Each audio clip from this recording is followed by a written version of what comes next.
तर मित्रांनो, जसं मी तुम्हाला सांगितलेलं इव्हनिंगचा हॉल्ट आमचा होता, जो आम्ही जिथे थांबलेलो तिथे नाश्ता वगैरे केला. नाश्त्याला होती आज मॅगी होती, सगळ्यांना काहीतरी वेगळं म्हणून, कारण बाकी सगळ्या नाश्त्यात एक कॉमनच आहे. तर मॅगी म्हणजे पदयात्रेमध्ये असं मॅगी वगैरे ही गोष्ट ना थोडी वेगळी असते.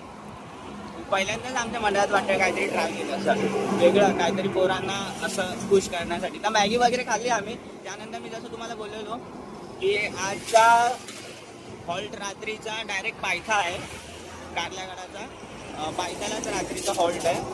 तर आम्ही माहेरघरी जाणार होतो, माहेरघरी गेलो, आरती वगैरे केली. आता वाजतायत रात्रीचे 10:30 आणि आम्ही माहेरघरातून म्हणजे एकविराईच्या भावाच्या घरातून जे आहे काल भैरवनाथ त्यांच्या घरातून आम्ही आता निघालोय पायथ्याला, म्हणजे आमच्या आजच्या रात्रीच्या हॉल्टला, म्हणजे जी आमची आहे लोणावळ्यात शेवटची रात्र. कारण उद्या संडे आहे आणि उद्या आमचं माऊलीसोबतचं दर्शन आहे.